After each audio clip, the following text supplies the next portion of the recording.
Hello Leo, welcome to your reading. My name is Maria and this is a tarot-intuitive story for you if you have Leo anywhere in your chart, if you're a cross-watcher who's quantum entangled with a Leo, or if something else drew you here. If it resonates, then surely you were meant to see it. I've done your reading with 3 decks of cards: the Shaman's Dream Oracle, the Muse Tarot and the Zen Tarot. So we start out your reading today with the Lost Compass, telling me a story about you being on a treasure hunt. You're looking for something of great value to you. You're sort of on a quest, on a search for something incredibly valuable to you that you may or may not have defined very precisely. But you know that it's important, you know that you want it, you know that it's the thing that you want.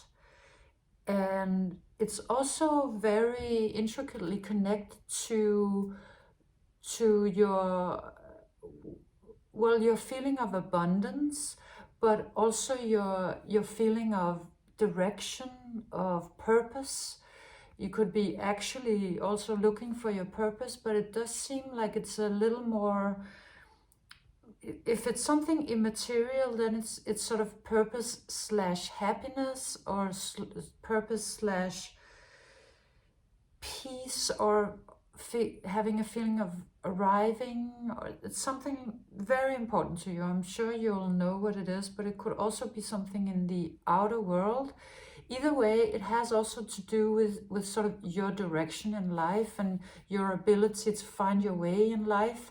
So you're looking for something very important that has to do not only with your outer life, but also with how you sort of find your way in life.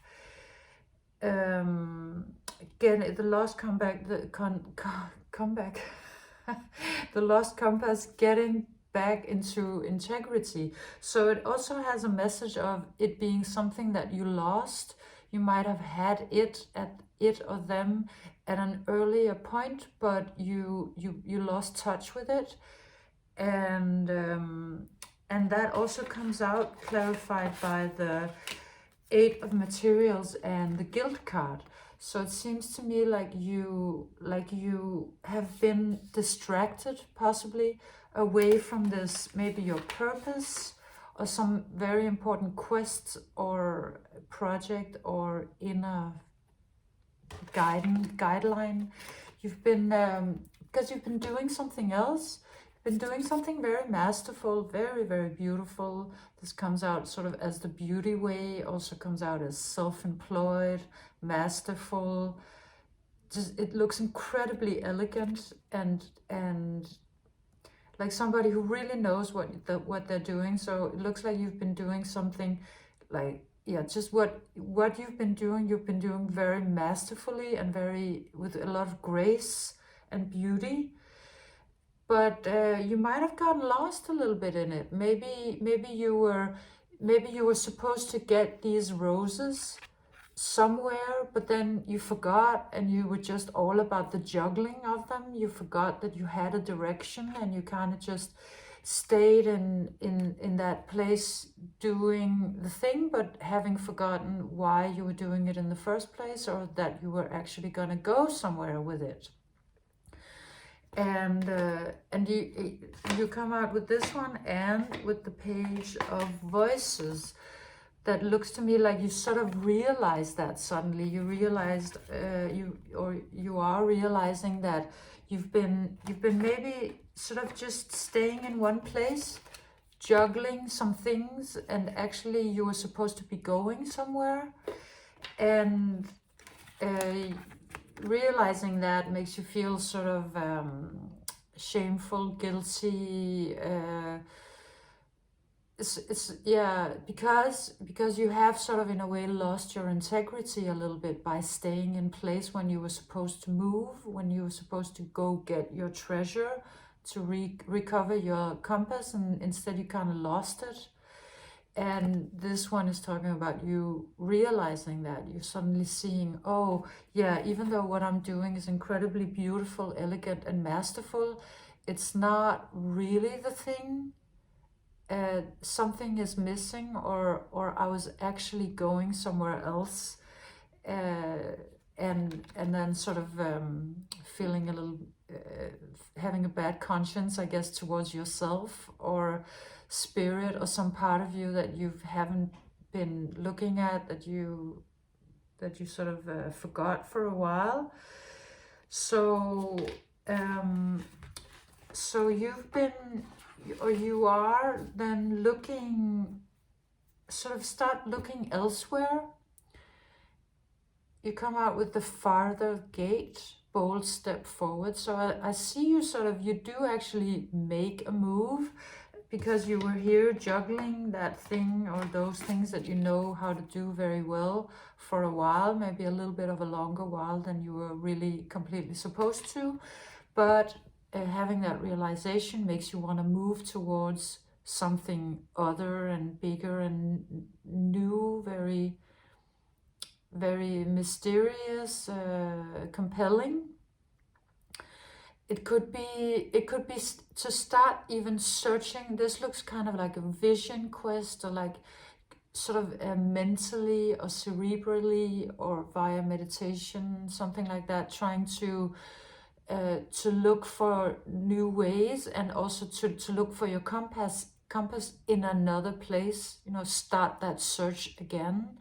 And so here you come out with this farther gate and this beautiful cave where you sort of start moving into, and it's gonna, you know, to reignite your quest is gonna give you a lot of momentum. It's really something that starts moving you very fast, and I think it also gives, it's like it's giving you wings, because you're reminded, oh, I wasn't actually meant to just stay doing this one thing. I was meant to be a little more adventurous. I was meant to go for things and move forward and have that, my sort of fiery self with me.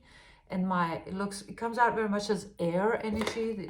Both of these two cards speak a lot about air. So it's to me that being sort of anything cognitive, mental, just maybe new thoughts, just thinking new thoughts, thinking in new patterns, or looking for new kinds of visions, and just sort of breaking out of a pattern. And this could also very well be somebody else. It does come out slightly as that, as maybe somebody coming into your field and bringing a lot of new thoughts and ideas and new inspiration that is reigniting you and reminding you, oh yeah, there was this thing that I was actually going for, and I'm in the middle of the stairwell and I've just stopped, and maybe I should sort of start moving again. And it's making you aware, or they are making you aware of some limitations in your mind that you haven't been aware of until now. You come out here with the Four of Emotions, and today it came out as sort of a picture of the mind. You know how the mind and the ego is so small, in a way, always sort of sees the small perspective, is not able to grasp the vastness of life and the universe and the mysteries of life. And so it's like this tiny little cup of sort of tiny consciousness in just this vastness that is the ocean. And you may be realizing that you were I see you sitting here kind of like the thinker, you know, that Rodin sculpture. It's like you look like that to me, like really trying hard to find an answer, but the answer is not to be found in your mind. It's to be found in opening your mind. It's to be found in letting go. Yeah, it's not very completely clear how it's coming out, but it's sort of like if you search very deliberately, like only in your mind, you'll just stay in this sort of mulling over and not really seeing the big picture. And the big picture is actually what you need to see. So you've been maybe in this state without noticing it while you've been very masterful. You might have just accepted some limitations in your mind or your mental field that you were not aware of. And and this one is coming in to say, oh, but there are so many more options, like there are way other ways to go, and sort of like taking you out of this this bubble of yours, and wants to help you let go, or inspire you to let go. This one, I believe, in the booklet for the cards, comes out with an anecdote about the dewdrop. It's like a dewdrop that is hanging, like just a tiny drop of water that's hanging on a leaf that's over a vast body of water, either a lake or maybe the ocean or something, and it's sort of it's hanging just at the outer part of the leaf, and it's trembling because while it's a drop of water, it still knows what it is. It's sort of it's contained, and it can identify as a drop of water, and it might be small, but at least it knows what it is in comparisons to everything else. But the moment it lets go, it lets go and falls into the ocean, then it's sort of it itself disappears, but I mean, it becomes the ocean, right? So it's sort of like that kind of movement, sort of a little bit of a letting go of the ego, or but you know, also of course maybe a little bit of a difficult mental exercise, because the letting go is sort of also in a way the disappearance of you. So maybe while you were here, you were kind of contained and you knew who you were, and now you're being asked, in order to get to this new part of your journey and get closer to the treasure you actually really want, to let go in a way of who you are and who you know yourself to be, in order to step into more expansiveness. And with that, the universe would like to show you quite some other stunning new reality, to open you up to this, the overflow and plenty card that comes out as Atlantis rising, as a lost civilization of really high frequency, rising up from the ocean with all of its ancient knowledge and consciousness and high frequency. And that one comes out with the Six of Emotions, which is to me the core wound card. So it's like once you sort of now start to, or this could be in the past, you can switch around the past and present tenses, because of it being a general reading, and I'm not sure when you find it. But once this expansion of your mind starts happening, because this one came in and sort of showed you that you were contained and that you needed to open, to move on, something rises from the depths. So wisdom, but also possibly pain, or a remembrance of some child. So it could be inner child, or something that your inner child knows, remembers, that you have forgotten, but that is sort of enveloped in an old pain of some sort. And I think actually maybe this one answers that question, of that you have actually the pain. It's beauty, most of all. It's beauty, it's knowledge, it's ancient power and consciousness and emotion that's rising. But it's like it comes also with this core wound that has to be, I think, just looked at or addressed in some way, because of this gloriousness coming up and sort of taking you to the next level. And I think that core wound um, is described by this one as you having been, I think, manipulated, maybe seduced a little bit away from your own truth in a way by somebody who is sort of more powerful than you, more perhaps willing to go much further than you in order to sort of, somebody who wanted to control you, but sort of do it in a way that wasn't really completely obvious. So it could have been in the hands of some narcissistic energies, or could also have been sort of a family situation. I mean, it's not necessary, if it comes out as if it's family, it's not necessarily at all malicious or in any way bad. It's just that they had sort of one way of seeing it, and they were like, oh, I'm gonna teach you, this is what life is, this is how we think, this is how we do. And actually, in order for you to move on, you have to sort of release that. You have to let it go, and realize that that is not your truth. Might be somebody else's truth, but it's not yours.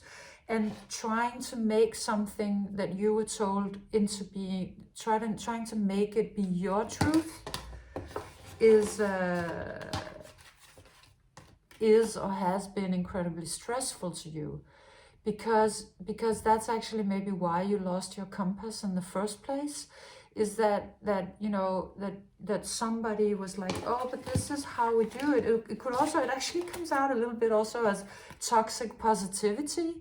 So maybe you've been in some environments where it's like, no, you have to love everything, and you have to be happy all the time, and you have to see everything as blessings and gifts and all of that, which is, to a certain extent is fine, and also to a certain extent is truth. But it's not only the truth, it's way too simplified. And if we're not allowed to have our emotions, that really, really F's us up. And it's not truth anymore. So this could just be like really your sort of emotions rising back up, and being sort of like, yeah, but I mean, we're reality. You can say that you wanna be all optimistic all the time, all you want, but this is real. These emotions are real. They need to be seen. And so yeah, that has been or is stressful to you. And it's actually not the emotions in themselves that are stressful. It's the fact that you think you're not allowed to have them.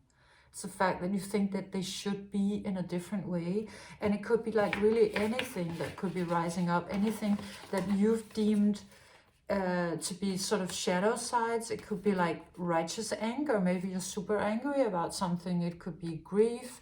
It could be just your power stepping forward, or it could be any kind of also personality trait that you didn't really know you had in you, or you didn't think that was how you were supposed to be, because you were maybe taught that was not how, that's maybe not how girls should be, or that's not how boys should be, or something like that. So either way, it's not sustainable in your system. It's really not. But I mean, you know that because you're in this process. So you're then being taken to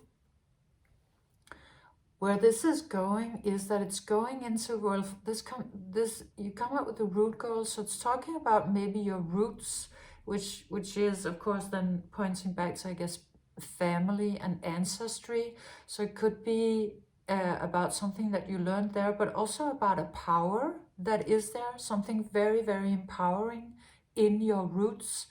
Maybe getting back in touch with your ancestors, maybe doing sort of prayers or meditations that bring you back and bring you in touch with your ancestors. Could be something like that.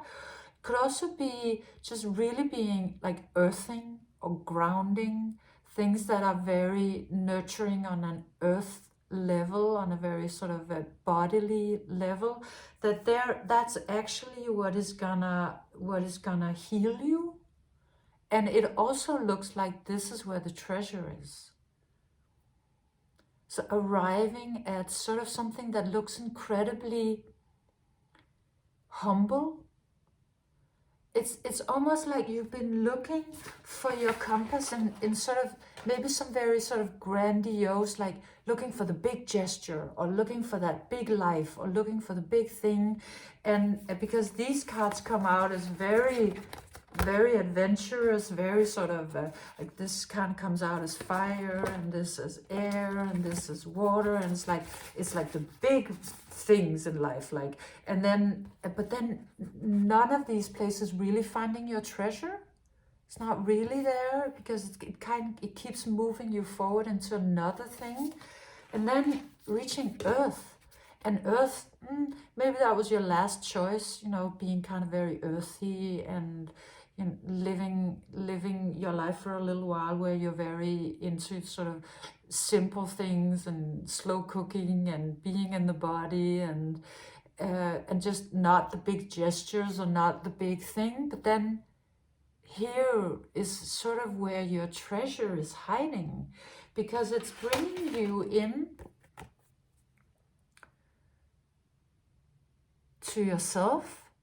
It's giving you time to tune in, and maybe that's really what you need. I mean, maybe it's in all simplicity, that's what you need, because here you're kind of, I guess, showing the world what you can do. You're showing everybody your glorious mastery and how stunning you are. It's great, but maybe you did this so much you kind of forgot about needing this also. Maybe your introvert side, or just having time for you, because that's how you find your compass. That's how you sort of tune out of all of these voices from the world who say, do more of your mastery, or come here and do this thing or that thing, and sort of finding your center again. And then this coming into sort of earthiness and a little bit of quiet time is then triggering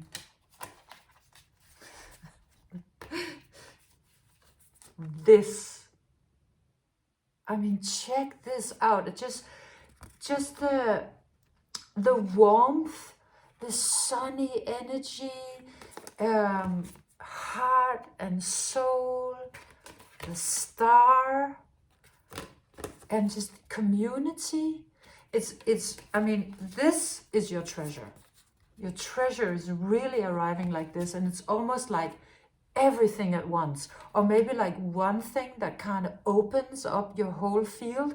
Maybe one thing was kind of holding you back from sort of all of your blessings, or from feeling your blessings, like feeling good, and something incredibly simple, doing something incredibly simple, is opening into this gloriousness. And they really came out. I was only looking for maybe one card, and these 4 came out, and they were all like, this, we all want to be seen. So it's kind of like their one message that's talking about you just feeling so good.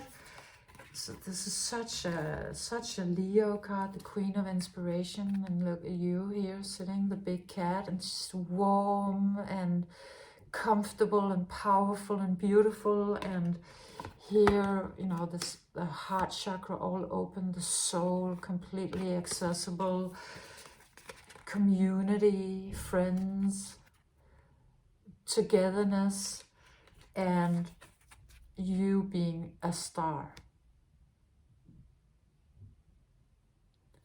So it's upgrading you quite a lot. It's actually taking you out from sort of a smaller mastery, completely beautiful, but it's like you've been reaching your highest level of this thing. Like, it can't get any better. Like, it's as completely great and masterful as it can get in this sort of shape, or in this area, and you sort of need to maybe leave it a little bit behind, and have this mental and emotional process, and then it's almost like it's just taking you to sort of stardom, because you that was developing the mastery of sort of the craft of what you're doing, and then this whole next thing that's happening now, this thing that you're in the middle of, is really about just then taking you and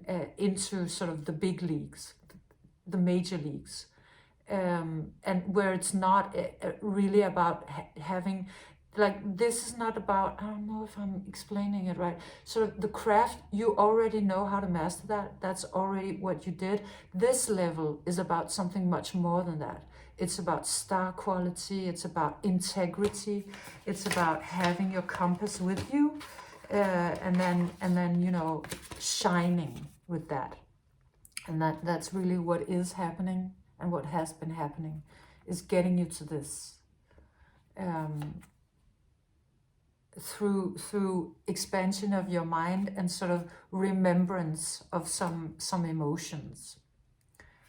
Yeah, and then just all this sunny, rosy, luscious energy coming in.